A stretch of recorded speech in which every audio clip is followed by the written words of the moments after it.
Queridos amigos, queridas amigas, estamos iniciando mais um podcast Conversando com Kardec, pelo canal Liberdade Solidária. E hoje vamos para a nossa aula de número 79, que trata do estudo do Livro dos Espíritos, codificado por Allan Kardec. E nós estamos estudando lá a parte segunda, que é do mundo espiritual, e hoje nós vamos iniciar o capítulo 11, que fala sobre os três reinos. Os três reinos que são mineral, vegetal e animal. E hoje nós vamos tratar especificamente dos minerais e das plantas. Guardando, então, para uma próxima oportunidade, né, que vai ser na próxima aula, o reino animal. E também haverá uma correlação com o reino hominal. Então, esse capítulo começa exatamente pela essa questão que é de 585, em que há um questionamento a respeito do que os espíritos pensam dessa divisão que nós aqui fizemos, né? Aqui nas nossas ciências, né? Nós dividimos a natureza em três reinos, né? Que é exatamente os três reinos que eu citei, né? O mineral, o vegetal e o animal. E que nós também temos uma outra divisão, né? Que é uma divisão em classes, onde nós temos os seres orgânicos e os seres inorgânicos. E ainda nessa pergunta é questionado que algumas pessoas defendem que ao invés de se ter três reinos, se tem quatro reinos, né? Que seria o reino hominal, que é o reino dos homens, né? Os seres humanos. Então, a pergunta que é dirigida aos espíritos é qual dessas divisões que é a melhor, né? Qual que é preferível nós utilizarmos. E eles dizem que são todas boas, dependendo do ponto de vista que se tem nessa divisão, né? Qual o objetivo, para que efeito de estudo nós estamos utilizando. E continuo nos dizendo que, na verdade, materialmente, embora nós classifiquemos, né, os minerais como seres inorgânicos, né, eles dizem que materialmente só existem seres orgânicos. Nós podemos usar essa classificação, mas ela é inadequada, porque, na verdade, todos os seres têm algum tipo de organismo, né? Claro que nós podemos utilizar, porque a gente sabe quando a gente está falando de ser inorgânico, que a gente está falando exatamente dos seres minerais que não têm um organismo identificável para nós, né, aqui sobre a Terra, né? Então, nós podemos utilizar. E eles acrescentam que, do ponto de vista moral, daí não, o mais adequado é utilizar 4 graus, né? Ou seja, contemplando aí esse grau em que nós relacionamos também o reino hominal. Então, ficariam, do ponto de vista moral, os reinos mineral, vegetal, animal e hominal, né? Que é com H, né? Então, que é o reino dos homens. Então, esses 4 graus aí, eles, dizem os espíritos, eles têm caracteres nítidos, né? No limite, eles se confundem, né? No limite tem muita semelhança, mas eles são divididos por características bem específicas, né? Então, a matéria inerte, né? Aquela matéria que não tem movimento, nenhum tipo, né? Ela constitui o reino mineral, né? Nesse reino só existe uma força mecânica, não existe outra característica, né? As plantas também são inertes, elas já são dotadas de vitalidade, que nós podemos compreender facilmente, né? Porque a planta ela já traz essa característica, por exemplo, da semente ir se expandindo, se tornando uma árvore, isso, né? Essa vitalidade, né? Que nós entendemos essa palavra quando nós explicamos nesse sentido de identificarmos ali uma absorção de energia, né, que a planta faz para se desenvolver. Então, essa vitalidade que não existe na matéria inerte, não existe no mineral, ela vai já ser uma característica da planta.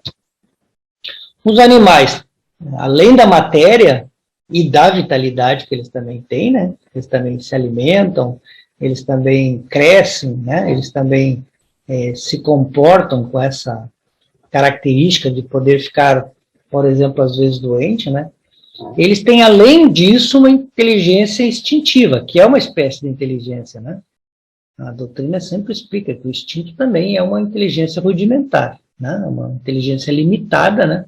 Mas ele já tem a consciência de que eles existem, né? De que já tem essa consciência de que ele é um ser individual, ou seja, que ele guarda essa convicção não, mas essa consciência de que ele é diferente do bando dele, ele é uma coisa, o bando dele é outro. Então já é uma outra característica, né? Que distingue o animal dos reinos anteriores, que é exatamente, né, essa inteligência rudimentar que nós chamamos de instinto. O homem tem tudo que tem no mineral, na planta, né, nos animais, né, mas ele tem uma inteligência especial, muito mais aprimorada, né, que lhe dá a consciência, inclusive, de que existe um futuro, que faz ele perceber, inclusive, coisas que não são materiais, né, e que dá para ele esse entendimento, né, esse conhecimento de que existe alguma coisa superior, que coordena, que comanda toda essa obra da criação, que nós chamamos de Deus, né, que na verdade é a causa primária de todas as coisas. Então o homem, além de ter o instinto, porque o homem tem o instinto, né, além de ter o seu instinto, o homem acresce que ele tem uma inteligência específica, né, especial, né, que ele consegue muito mais ter essa visão do futuro, percepção de coisas que não são materiais e o conhecimento de Deus, que cada vez vai se aprimorando mais. Na 586 é perguntado se as plantas têm consciência de sua existência. E a resposta é não, né? Nós percebemos que lá na questão anterior foi caracterizado por essa consciência de sua existência o reino animal, né? A partir do animal. Então, o animal e o hominal. Então, a planta não tem essa consciência da sua existência. Elas não pensam, só tem a vida orgânica mesmo, né? Aquela vida de recolher do solo, né?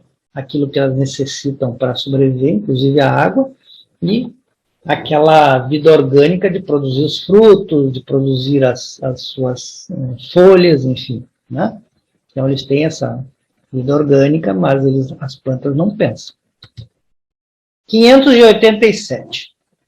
As plantas experimentam sensações, sofrem quando são mutiladas. Vejam que essa questão é muito interessante, até porque a gente se alimenta das plantas, né?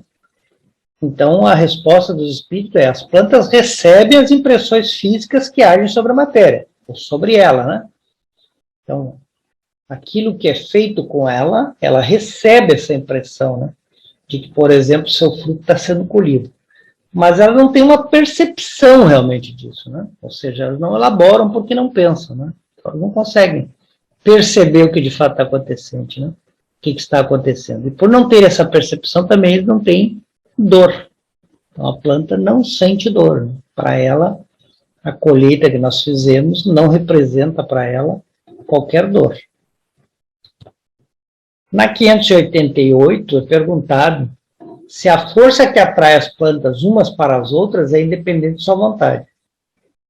Bom, nós já dissemos aqui que a planta não tem percepção, que a planta não tem inteligência, que ela não pensa, né? Então, essa atração que tem entre as plantas não poderia derivar da sua vontade, porque ela não tem inteligência, ela não tem vontade. Se ela não pensa, ela não pode ter vontade, né? Então, na verdade, o que existe? Existe uma força mecânica, como existe uma força também nos elementos que são minerais, né? Que faz com que a matéria haja sobre a matéria. Vamos ver que isso também existe no mineral, né? Por exemplo, quando nós pegamos um ímã, né, um material ferroso imantado, ele age sobre outra matéria, ele tem atração, e, no entanto, isso não deriva de nenhuma vontade do mineral, isso deriva de uma lei física, né? A própria junção das moléculas, por exemplo, do hidrogênio, desejar buscar as moléculas de oxigênio que vai produzir a água, né? Uma molécula de hidrogênio, para se completar, ela sempre procura e acaba encontrando muitas vezes o oxigênio, e aí duas moléculas de hidrogênio e uma de oxigênio vão formar a água, né? Que é o nosso H2O. Não é porque nem o hidrogênio tem essa vontade, e nem porque o oxigênio tem essa vontade. O que ocorre ali é uma força mecânica, é uma lei física de atração entre os dois, para que então ele se complete, né? Nós sabemos que isso ocorre exatamente pela necessidade de complementar que o átomo tem, né? De se complementar na sua última camada quântica, né? Então ela vai buscar esse complemento se unindo a outro átomo, né? No caso, os átomos são o hidrogênio e o oxigênio, que dão origem à molécula, né? H2O, que forma a água.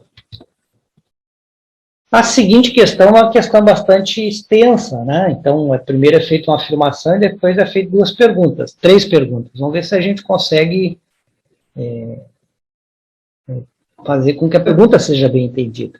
Então, primeiro a afirmação, diz assim, ó, certas plantas, tais como a planta sensitiva e a planta dioneia, por exemplo, têm movimentos que acusam uma grande sensibilidade. Em certos casos, uma espécie de vontade, como é o caso da última, a dioneia, né? Cujos lóbulos apanham a mosca que vem pousar sobre ela para sugá-la, e a qual parece armar uma armadilha para em seguida matá-la. Então, até aqui é uma afirmação. Né? Depois nós vamos mostrar ali os detalhes dessas duas plantas que são citadas, né? A sensitiva e a dioneia, mas já adiantando, a sensitiva é aquela plantinha que quando a gente toca nela, ela parece que fecha as folhinhas, assim. E a dioneia é diferente, né? Uma planta carnívora, né? Que quando a mosca senta nela, né? Ela fecha e ela, inclusive, ela consome, né? Ela come essa mosca, né? Ela digere essa mosca. Então, a pergunta é relativa a esse tipo de planta, que tem uma certa sensibilidade, né? Então, as perguntas que são feitas essas plantas são dotadas da faculdade de pensar? Nós já sabemos que nenhuma planta é dotada da faculdade de pensar, né? Nem a inteligência rudimentar, que é o instinto, elas não têm. Segundo, elas têm uma vontade e formam uma classe intermediária entre a natureza vegetal e a natureza animal? Então, de novo, foi perguntado. Além de pensar, elas têm uma vontade, nós sabemos que também a planta não tem vontade. Não, vamos deixar aqui em aberto a questão de se elas formam uma classe intermediária, né? Entre o vegetal e o animal. E, por fim, é perguntado, são uma transição de uma coisa para outra, ou seja, da natureza vegetal para o animal? Então, primeiro ali as explicações, né, do que é a sensitiva, que é uma planta também conhecida como dormideira, né, ou Maria fecha a porta. E eu já expliquei, né, quando a gente toca nela, ela fecha as folhinhas, né, dos dois lados, assim, similar a uma samambaia, né. Então, as folhinhas são dos dois lados, quando a gente toca nela, ela fecha as folhas de um lado com as do outro. A dioneia, né, que também é chamada de apanha-moscas, né, que eu já expliquei, é uma planta lá carnívora, ela pega e digere essa mosca que senta nela. E na resposta, nós vamos ver também que a resposta os espíritos vão falar do zoófito, né, que é uma designação antiga, ela já não é mais usual, mas que designava exatamente o conjunto dos seres vivos, né, de simetria radiada, né, ou seja, formam similar a um raio, né, que eram considerados do reino animal, mas apresentavam uma conformação semelhante à dos vegetais, ou seja, quando você olha para ela, ela é mais parecida com um vegetal, mas já era considerado, quando se usava esse termo, né, já era considerado como sendo um animal. Vamos ver o que os espíritos respondem, né? Veja que eles começam respondendo as duas últimas questões. Tudo é transição na natureza. Ou seja, quando é perguntado, é uma transição entre o reino vegetal e animal, eles estão dizendo que tudo é transição na natureza. Pelo fato mesmo de que nada é semelhante. E que, todavia, tudo se liga, né? Tudo tem uma ligação. Agora, nós estamos sempre em transição para alguma coisa. Nós, espíritos, estamos na transição para ser um espírito melhor.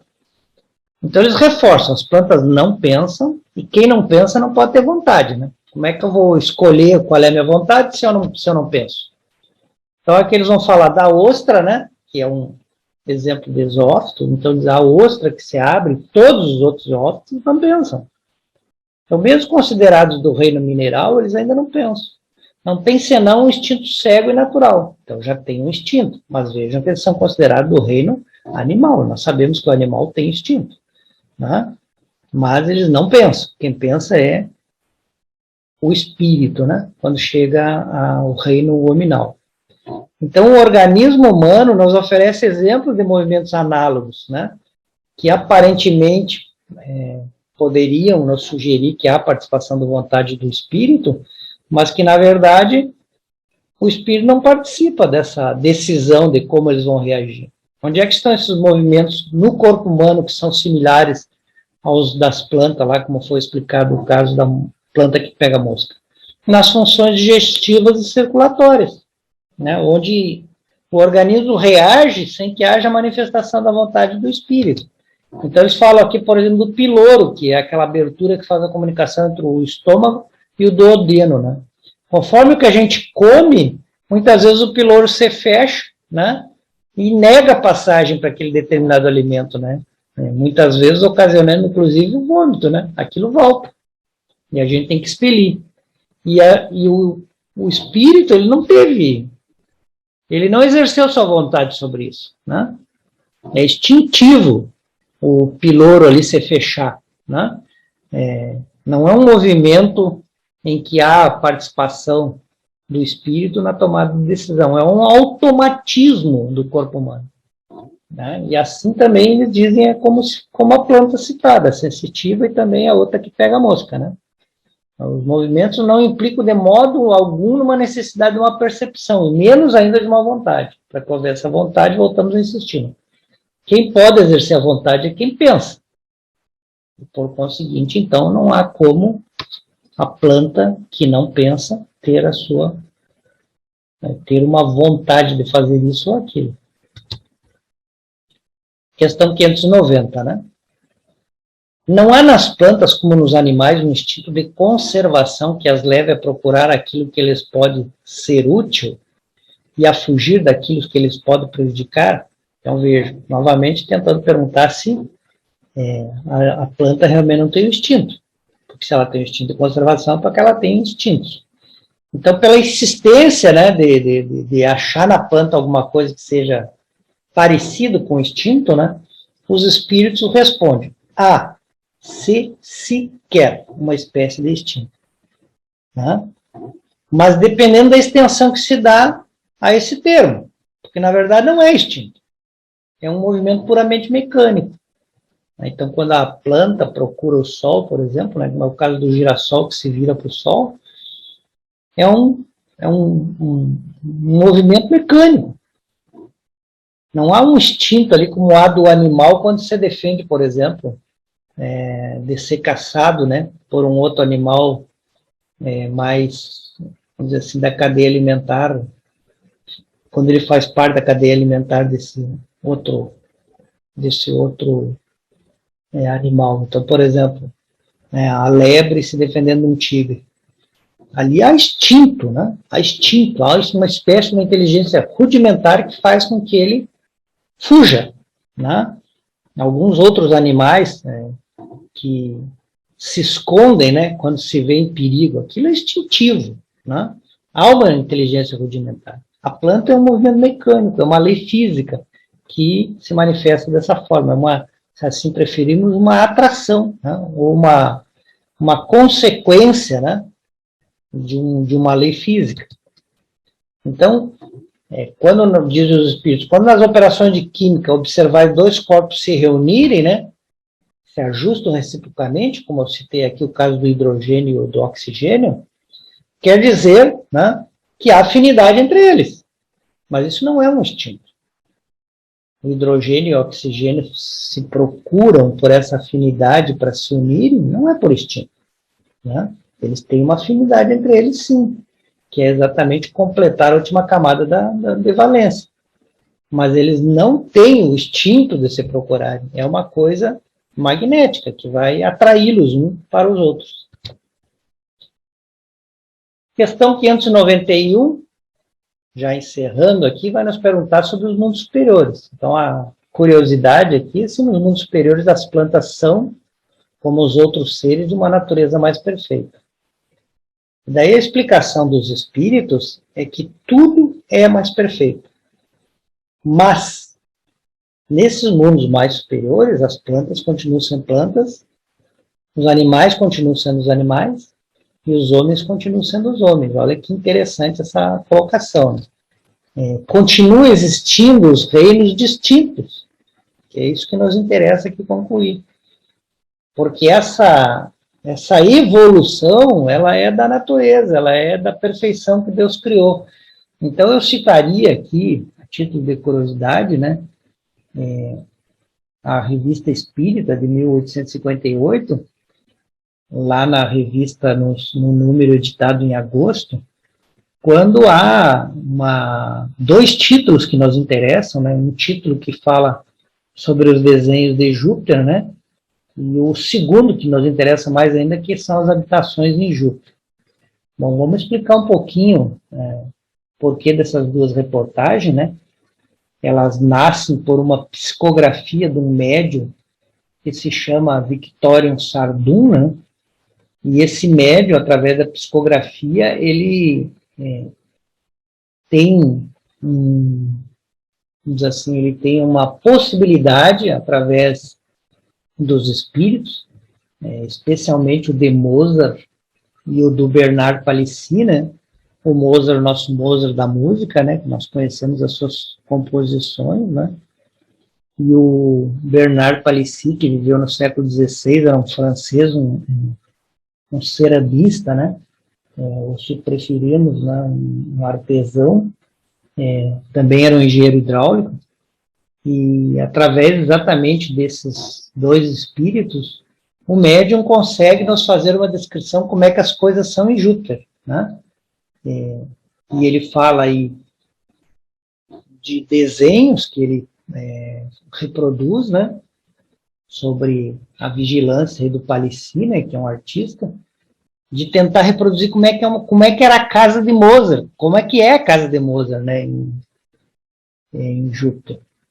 E aí também ele fala de outras habitações, mas ele também fala dos animais e das plantas. Então, o que eu queria era recomendar para vocês, se tiverem curiosidade, visitarem lá a Revista Espírita de 1858, como eu disse, no mês de agosto, lerem esses dois relatos, porque a gente vai perceber exatamente isso, que lá também em Júpiter, embora um mundo mais evoluído, né, onde vivem espíritos, como eu falei, Mozart, o Palissy, também lá ele faz uma discussão também sobre a residência do Zoroastro, que é aquele que viveu 6 anos antes de Jesus, que deu motivo para a fundação do zoroastrismo, né, que é exatamente uma religião da antiga Pérsia, né, que ainda é praticada por muitas pessoas no mundo oriental. Então, essa descrição toda que ele faz lá das habitações, e ele passa também a falar das plantas e dos animais, nos permite, assim, inclusive, ver qual é a função da planta, qual é a função do animal num mundo mais evoluído, como é o caso, nós sabemos, de Júpiter, né? Então, eles vão exatamente relatar que lá também tem animais, né? Inclusive animais que muitas vezes o espírito, quando ele alcança essa condição de ir para o planeta, porque esse animal já foi dele e ele tem uma estima por esse animal, esse animal o acompanha a esse mundo, né? Para lá ter as suas reencarnações junto dele. E aí lá, então, ele vai falar que os animais são muito diferentes, são um pouco diferentes daqui, tem outra função, mas são mais perfeitos, né, que os nossos, mas continuam existindo, assim como as plantas. Então, tudo se encadeia, isso não deixa de existir nos diversos mundos, né, essa continuidade, essa linha de evolução da natureza que nós temos aqui sobre a Terra. Então, eu recomendo essa leitura a todos. Nós, então, encerramos aqui o nosso tema de hoje, né, os minerais e a planta, que suscita muita curiosidade de todos nós. Pedimos a Jesus que abençoe o lar de cada um de nós que, nesse momento, assiste o nosso podcast, e pedimos que possamos continuar acompanhando esse estudo e realizando ele, e convidamos a todos para, na próxima semana, na próxima quarta-feira, estarmos juntos de novo.